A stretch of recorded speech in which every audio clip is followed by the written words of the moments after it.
আমি যখন ছোট্ট ছিলাম খেলতে যেতাম মেঘের দলে। একদিন এক মেঘবালিকা প্রশ্ন করল কৌতূহলে, এই ছেলেটা নাম কি রে তোর? আমি বললাম ফুসমন্তর। মেঘবালিকা রেগেই আগুন, মিথ্যে কথা, নাম কি অমন হয় কখনো? আমি বললাম নিশ্চয়ই হয়, আগে আমার গল্প শোনো।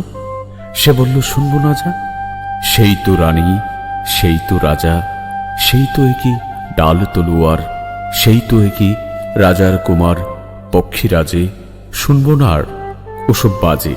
আমি বললাম তোমার জন্য নতুন করে লিখব তবে। সে বলল সত্যি লিখবি? বেশ, তাহলে মস্ত করে লিখতে হবে, মনে থাকবে? লিখে কিন্তু আমায় দিবি। আমি বললাম তোমার জন্য লিখতে পারি এক পৃথিবী। লিখতে লিখতে লেখা যখন সবেমাত্র 2-4 পাতা, হঠাৎ তখন ভূত চাপলো আমার মাথায়। খুঁজতে খুঁজতে চলে গেলাম ছোটবেলার মেঘের মাঠে। গিয়ে দেখি চেনা মুখ তো একটিও নেই এ তল্লাটে। একজনকে মনে হলো ওরই মধ্যে অন্যরকম। এগিয়ে গিয়ে বলি তাকে, তুমি কি সেই মেঘবালিকা? তুমি কি সেই? সে বলেছে মনে তো নেই। আমার ওসব মনে তো নেই। আমি বললাম তুমি আমায় লেখার কথা বলেছিলে। সে বলল সঙ্গে আছে, ভাসিয়ে দাও গায়ের জেলে।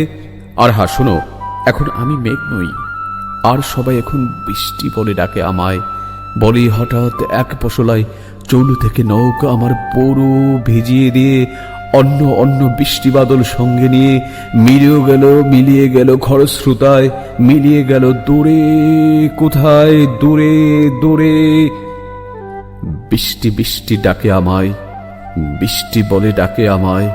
আপন মনে বলতে বলতে আমি কেবল বসে রইলাম ভিজে 100 কাপড় জামায়, গাছের তলায় বসে রইলাম। বৃষ্টি নাকি মেঘের জন্য? এমন সময় অন্য একটি বৃষ্টি আমায় চিনতে পেরে বলল, তাতে মন খারাপের কি হয়েছে? যাও ফিরে যাও, লেখো আবার। এখন পুরো বর্ষা চলছে, তাই আমরা সবাই এখন নানান দেশে ভীষণ ব্যস্ত। তুমি যাও, মন দাওগে তোমার কাজে।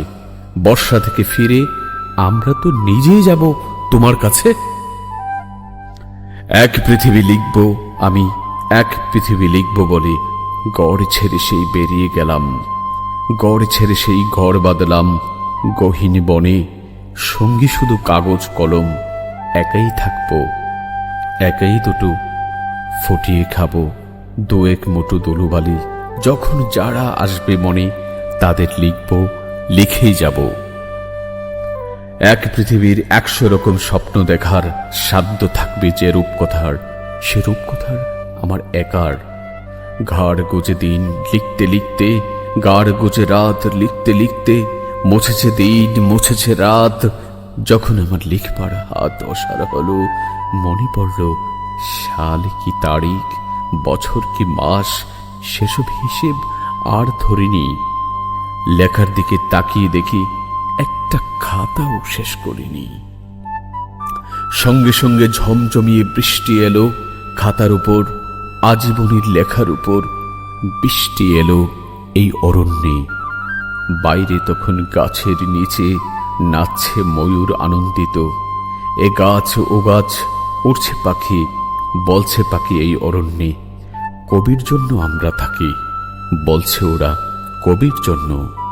আমরা কোথাও, আমরা কোথাও, আমরা কোথাও হার মানিনি।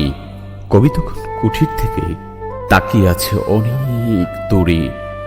বনের পরে, মাঠের পরে, নদীর পরে, সেই যেখানে সারা জীবন বৃষ্টি পড়ে, বৃষ্টি পড়ে, সেই যেখানে কেউ যায়নি, কেউ যায়নি কোনোদিনই।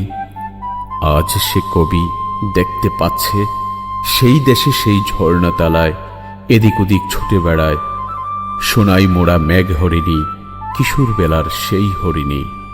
মেঘবালিকার জন্য রূপকথা লিখেছেন জয় গোস্বামী।